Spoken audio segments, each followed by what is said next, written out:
Dr. Kira wiped the sweat from her forehead as she finished treating the last patient of the day. The three-headed Vorthen bird squawked angrily as she applied healing gel to its injured wing. Its owner, a tall blue alien with 6 arms, paid quickly and hurried out of the clinic. Another busy day, Minho said as he cleaned the examination table. The young assistant had been working with Kira for 2 years now. He was good with the animals and even better with the worried alien owners who brought their pets to the clinic. Station Nexus 7 was home to thousands of different alien species. Dr. Kira's veterinary clinic was the only one that could handle the strange and dangerous creatures that arrived on the station every day. She had treated everything from tiny singing crystals to massive space whales. Some animals were gentle, others could kill with a single bite or scratch. The clinic was located in the medical district of the station. Large windows showed the endless darkness of space outside. Ships came and went constantly, bringing new species and new challenges for Kira to handle.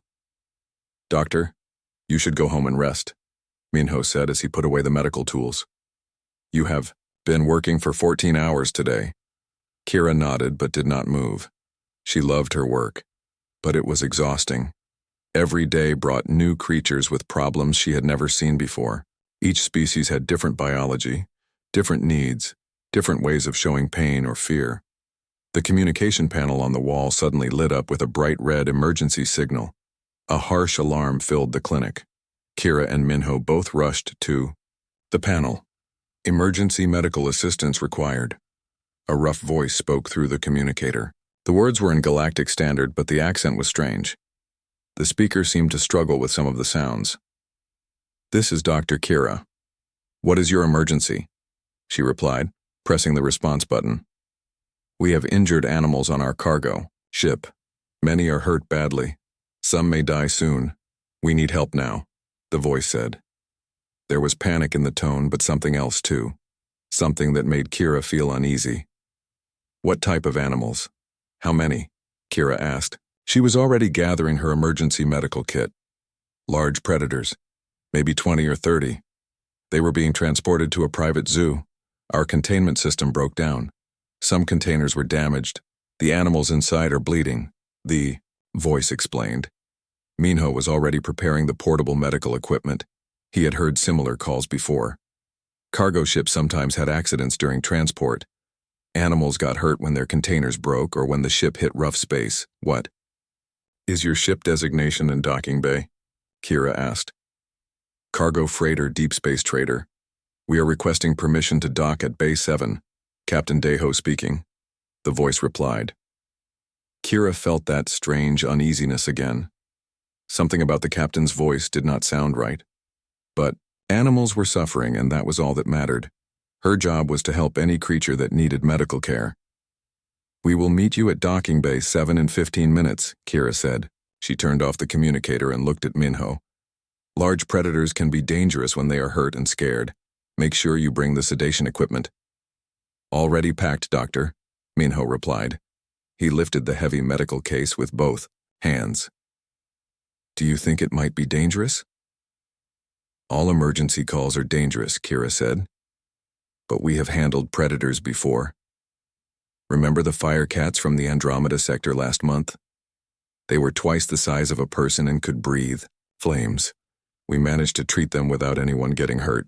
The 2 of them left the clinic and took the transport tube to the docking section of the station. Bay 7 was one of the larger bays used for cargo ships. As they traveled, Kira reviewed what she knew about treating large predators. Most predatory species were not very intelligent. They acted on instinct and could be unpredictable when injured. The key was to sedate them first, then provide medical treatment. Some species needed special types of sedation. Others were immune to most drugs. The transport tube arrived at the docking section. Kira and Minho walked quickly through the corridors toward Bay 7. Other people moved out of their way when they saw the medical equipment. Emergency calls always had priority on the station. They reached the observation window for Bay 7 just as a large cargo ship was finishing its docking procedure. The ship was old and looked like it had seen many years of hard use. Rust stains covered parts of the hull. Several sections had been repaired with metal patches. "That ship has seen better days," Minho said as he watched the docking clamps secure the vessel. The airlock cycled open and 3 figures emerged from the ship. They wore standard cargo crew uniforms, but something about them seemed nervous. They kept looking around as if they expected trouble. The leader of the group was a medium-sized humanoid with dark skin and short black hair. He walked toward Kira and Minho with quick, nervous steps. "Dr. Kira? I am Captain Deho. Thank you for coming so quickly," he said. His galactic standard was better in person, but he still had that strange accent. "Show us to the injured animals," Kira said. She did not waste time with small talk during emergencies. Captain Deho led them toward the ship's airlock. "The cargo hold is this way. I must warn you, these creatures are very dangerous. They are large predators from a newly discovered world. Even injured, they could be deadly." As they entered the ship, Kira noticed how quiet the crew was. Most cargo crews were talkative and friendly. These people barely looked at her and Minho. They seemed worried about something. The corridors inside the ship were dimly lit. The air smelled of oil, metal, and something else. Something organic and unpleasant. Kira had smelled similar odors before in ships that transported animals. Sometimes the life support systems could not keep up with the waste and smell of many creatures. They walked deeper into the ship, passing through several sections. The cargo hold was at the very center of the vessel, surrounded by thick walls and extra shielding. This was normal for ships carrying dangerous creatures. "The containers are just ahead," Captain Deho said. His voice was getting more nervous with each step. As they approached the cargo hold entrance, Kira began to hear sounds from inside. Low, rumbling noises that seemed almost like voices. But that was impossible. The shipping manifest clearly stated that these were non-sentient predatory animals. The cargo hold doors opened with a heavy mechanical sound. Inside, the lighting was even dimmer. Rows of large metal containers lined the walls. Some of the containers had damage to their sides. Dark stains that looked like blood covered the floor around several units. Kira approached the first damaged container and looked through the viewing window. Inside was a large, powerful creature unlike anything she had ever seen. It had the build of a predator, with strong muscles and sharp features, but its eyes looked directly at her with what seemed like intelligence. As she prepared to open her medical kit, the creature moved closer to the viewing window. It looked directly into her eyes and spoke in perfect, clear galactic standard. "Please help us." Kira stumbled backward in shock. These were not animals at all. Kira's heart pounded as she stared at the creature through the viewing window. The being inside the container was definitely not an animal. Its eyes showed intelligence, fear, and something else that made her stomach turn. "Hope. Did you hear that?" she whispered to Minho. Minho nodded slowly. His face had gone pale. It spoke. In perfect galactic standard. Captain Deho moved closer to them. His nervous behavior now made complete sense. "You did not hear anything. These are just animals. Dangerous predators. Sometimes they make sounds that seem like words, but they are not intelligent." The creature in the container moved again. It was clearly injured, with deep cuts on its arms and legs. Blood stained the floor of its prison. When it spoke again, its voice was weak but clear. "We are not animals. We are people. They took us from our home world. They said we were going to learn about other species. But they lied." Kira felt sick.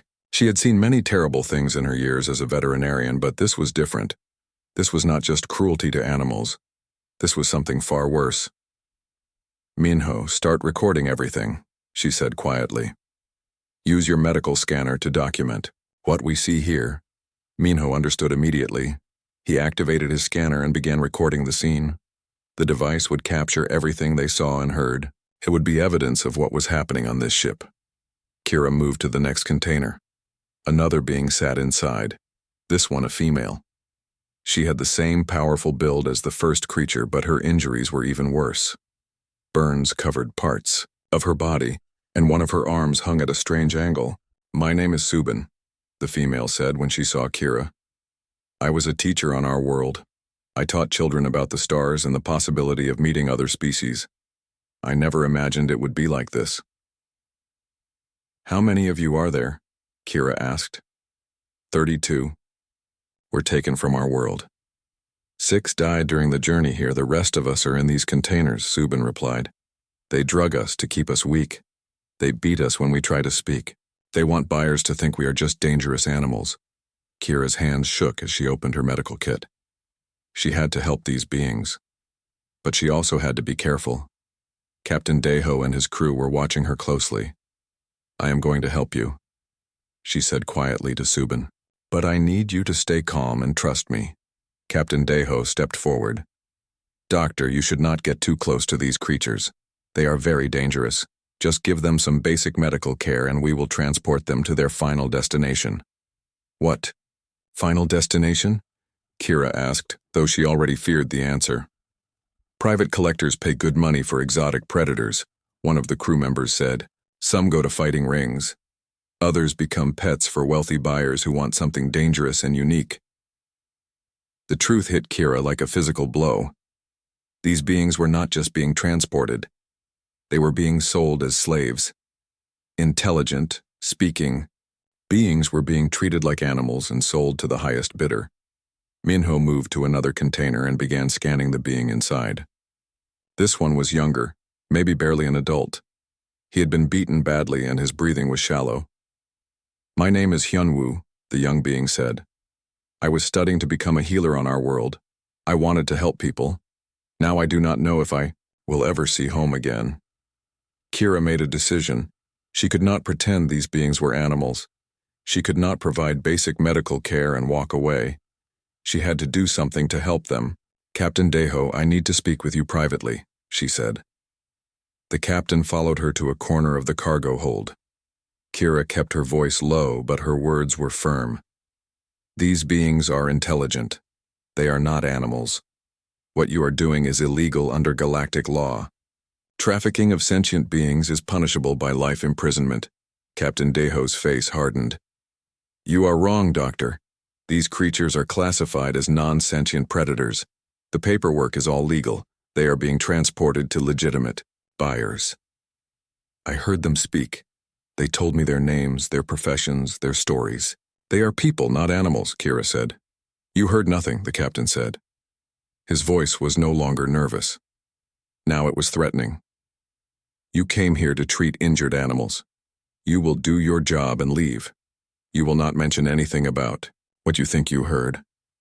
Kira realized she was in serious danger. If these criminals were willing to traffic sentient beings, they would not hesitate to kill witnesses. But she could not abandon these people to their fate. I am a doctor. My job is to help all beings who need medical care. I will treat their injuries properly, she said.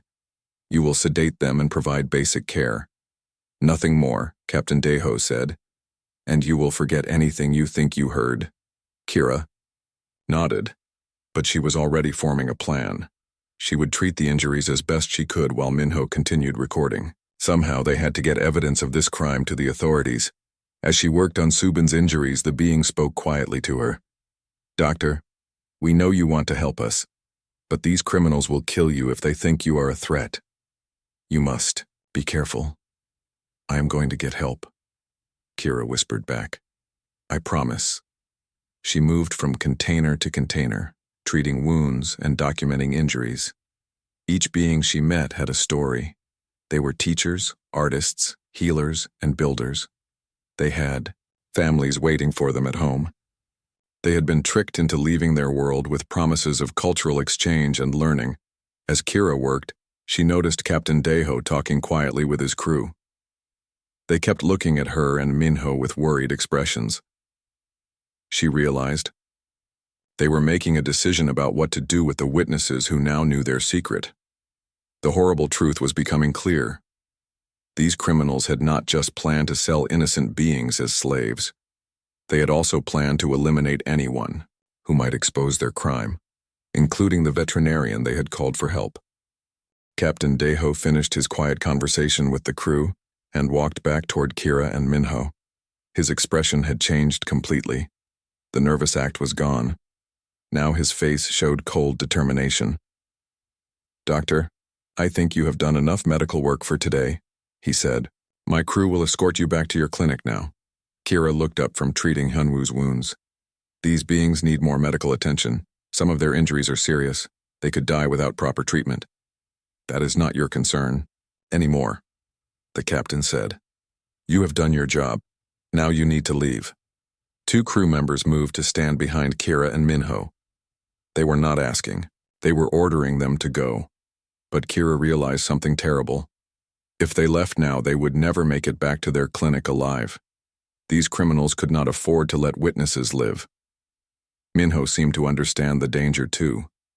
He kept his medical scanner running, but his hand moved slowly toward the emergency communicator on his belt. Hyunwoo watched everything from inside his container. Despite his injuries and the drugs in his system, his eyes were alert and intelligent. He seemed to understand what was happening. Captain, Hyunwoo said in his perfect galactic standard, these people came here to help us. They do not deserve to be hurt because of your crimes. Shut up, animal, one of the crew members snarled. You do not get to speak unless we tell you to. That was when something amazing happened. Hyunwoo's expression changed. The fear and pain were still there, but something else appeared. Something that made Kira think of a predator that had been pretending to be weak. I am not an animal, Hyunwoo said. His voice was still calm, but there was power in it now. And neither are my people. The young being moved faster than anyone thought possible.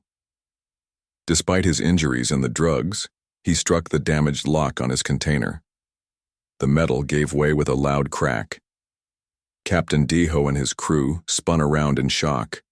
They had been so focused on Kira and Minho that they had not been watching their prisoners carefully enough. Hyunwoo stepped out of his container. He was taller than any of the humans, with the powerful build of a natural predator, but he did not attack anyone. Instead, he moved to stand between the crew and the two doctors. You will not hurt these people, he said. They came here to help us. That makes them under our protection. Get back in your cage, beast, Captain Deho shouted. He pulled out an energy weapon and pointed it at Hyunwoo. Get back or I will kill you right now. Hyunwoo smiled. It was not a friendly smile. It was the smile of a predator who had been underestimated. You made a mistake, he said. You thought we were just strong and dangerous. You never realized we were also smart. While the captain was focused on Hyunwoo, other containers began to open. The locks had not been as damaged as they appeared. The beings inside had been working on them quietly while the crew was distracted. Subin emerged from her container, moving carefully because of her injuries. Despite her broken arm, she moved with the same controlled grace as Hyunwoo. Behind her came others, each one injured but determined. This is impossible, one of the crew members said. They are drugged. They should be too weak to fight. We have been fighting the drugs for days, Subin said. Our bodies are stronger than you thought, and our minds are stronger than you imagined. What happened next was unlike anything Kira had ever seen. The beings moved together like they were part of a single mind. They surrounded the crew members without violence, using their superior size and strength to control the situation. But they did not hurt anyone.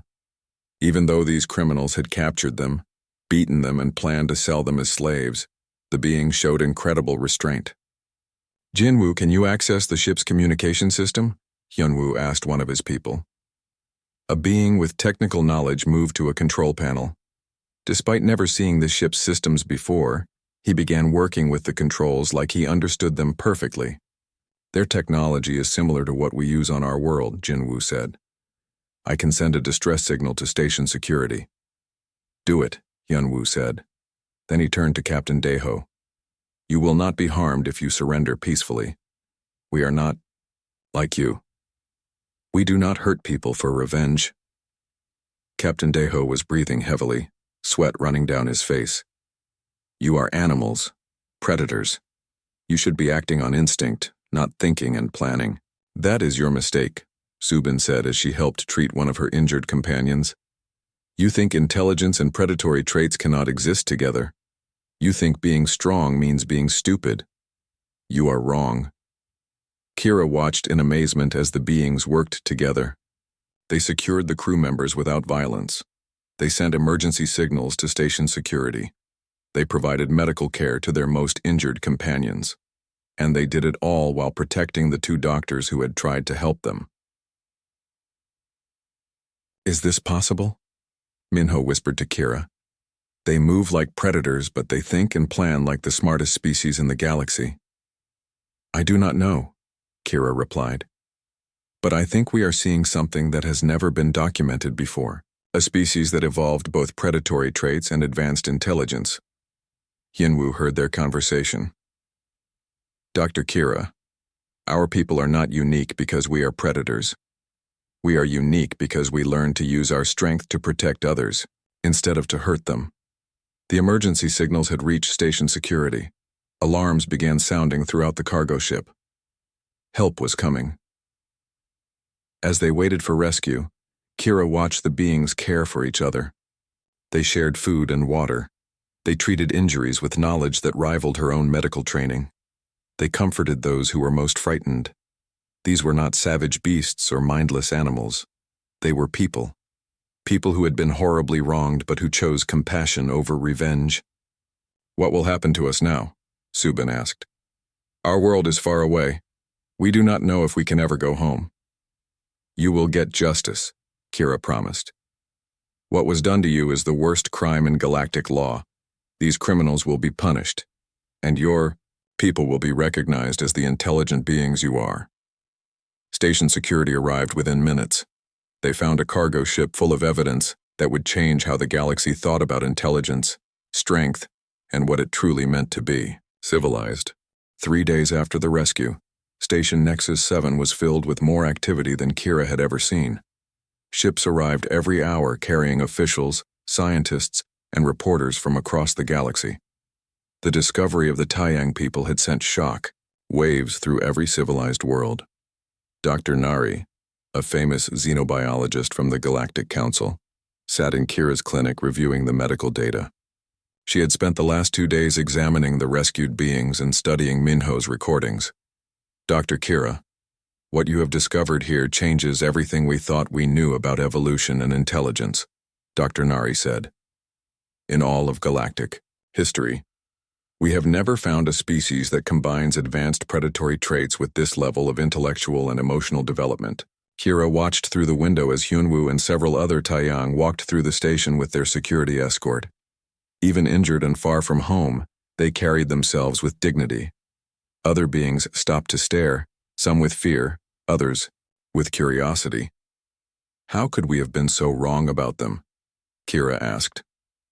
The initial contact reports classified them as non-sentient. How did that happen?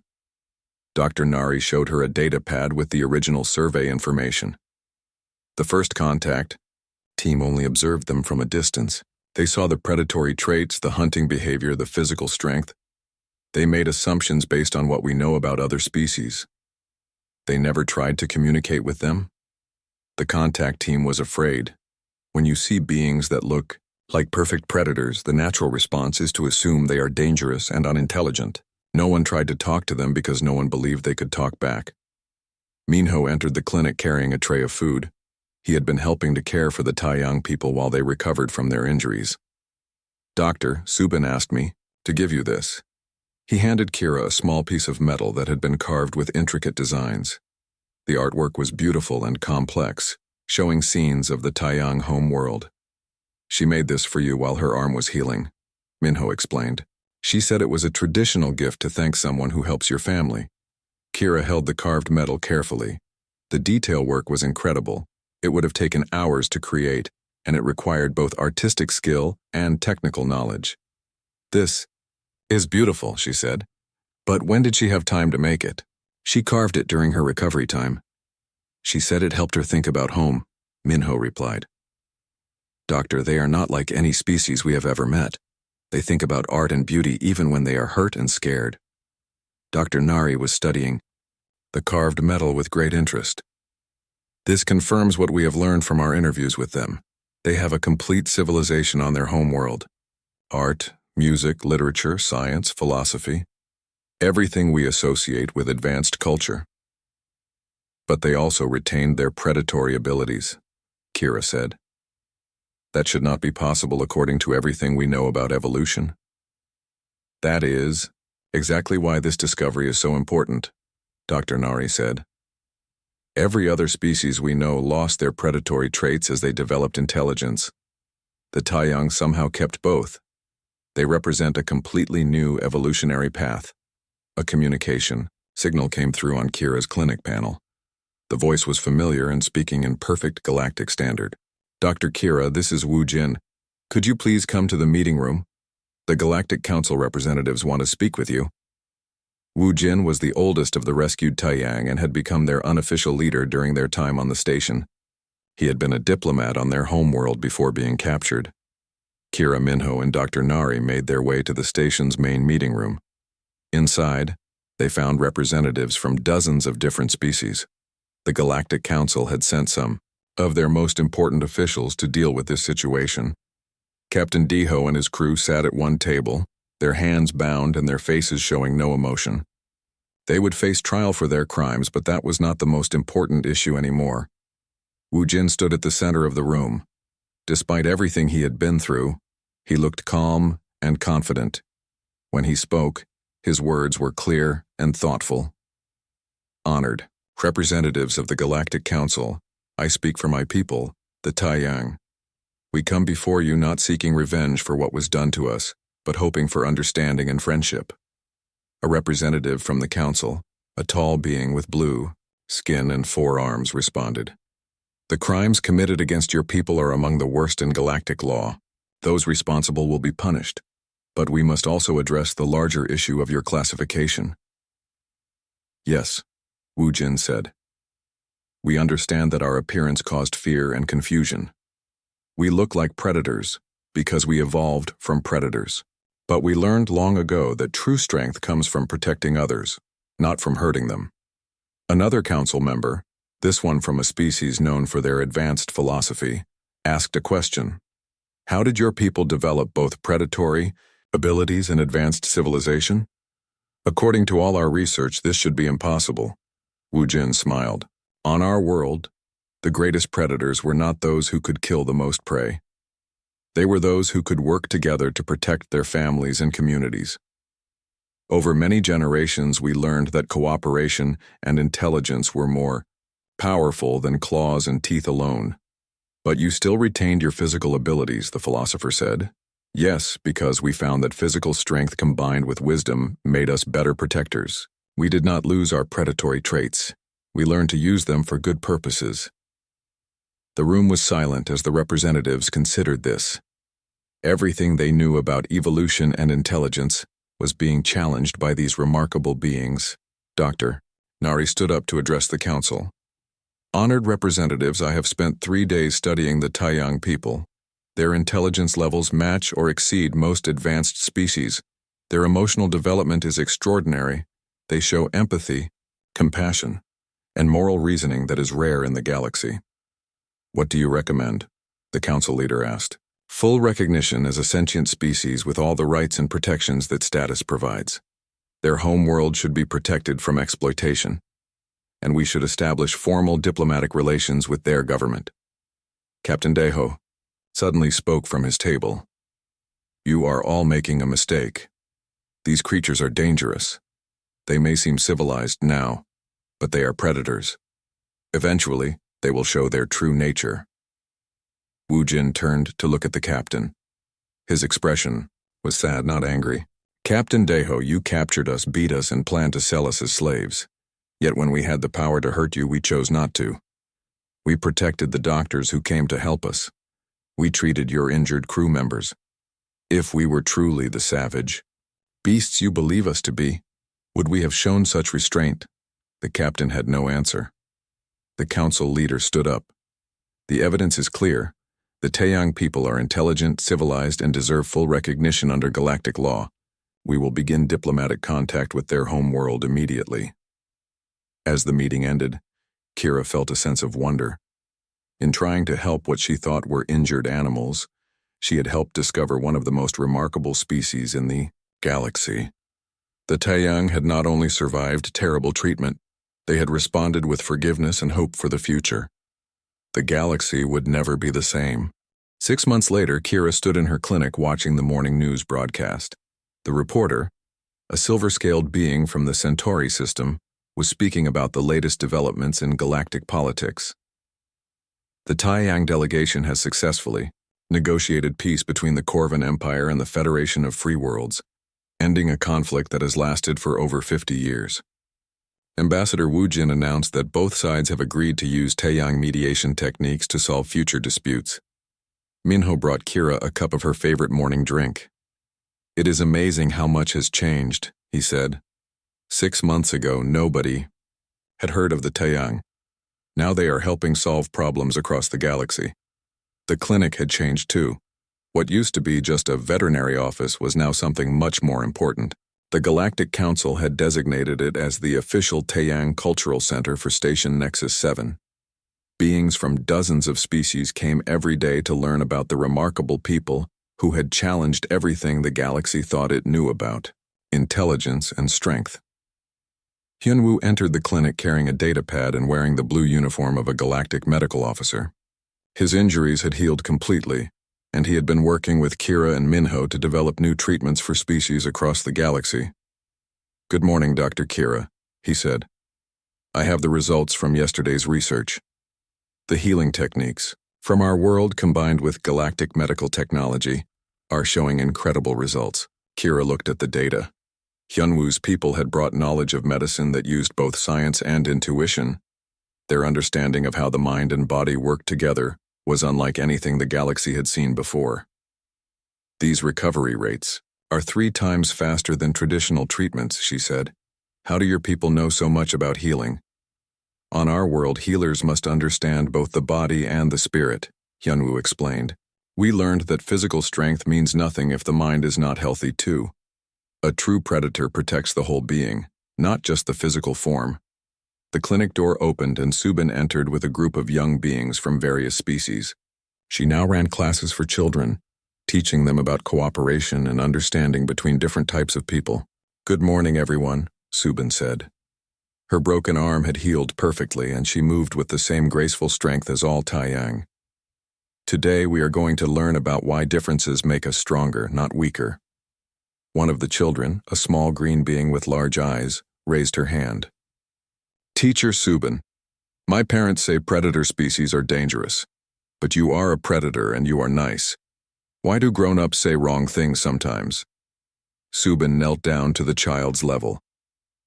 "Sometimes grown-ups are afraid of things they do not understand. Fear can make people say things that are not true.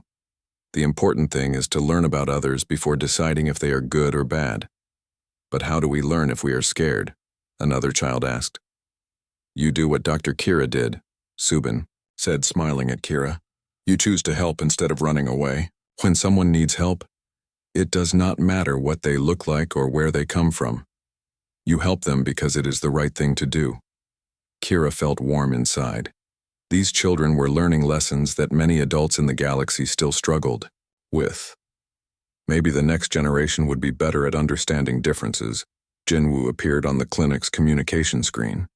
He was calling from the Taiyang homeworld, where he was helping to establish the new Interspecies Research Center.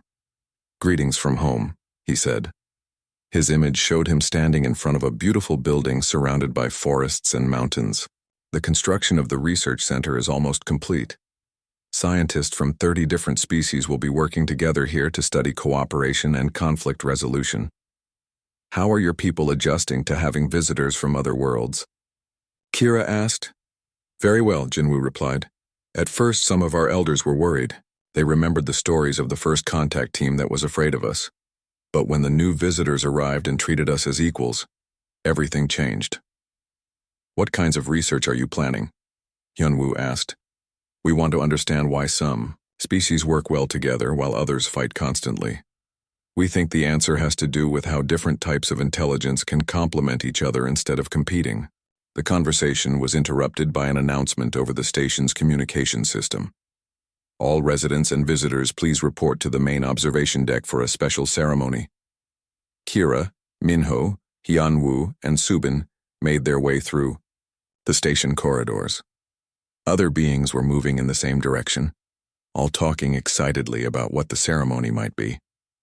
The observation deck was packed with hundreds of beings from dozens of species. At the front of the crowd stood several officials from the Galactic Council, including Dr. Nari and the council leader who had presided over the recognition hearings. "Citizens of the galaxy," the council leader announced. 6 months ago, a simple emergency call led to one of the most important discoveries in our history. Today, we celebrate not just the recognition of the Taiyang people, but the new era of understanding they have brought to all of us. The crowd applauded as Wu Jin stepped forward. He was wearing formal diplomatic robes, but his expression was humble and grateful. "When my people were first taken from our world, we thought we had lost everything," he said. "We thought we would never see home again. We thought the galaxy was full of beings who would only see us as monsters or slaves. But we were wrong. The galaxy is also full of beings like Dr. Kira and Minho, who chose to help strangers in need. It is full of people like Dr. Nari, who looked past appearances to see the truth. It is full of leaders who chose justice over fear." He paused and looked around the crowd. "Today, children from different species learn together. Scientists from different worlds work together. Former enemies sit down together to talk instead of fight. This is the galaxy we dreamed of when we first looked up at the stars." The council leader stepped forward again. "The Taiyang Cultural Exchange Program is now active on 50 worlds. Their conflict resolution techniques have prevented 12 wars. Their medical knowledge has saved thousands of lives. Their example has shown us that strength and wisdom can exist together." As the ceremony continued, Kira thought about everything that had changed since that emergency call 6 months ago. The galaxy had learned that intelligence could take forms nobody expected, that predators could be protectors, that the most dangerous-looking beings might be the most peaceful.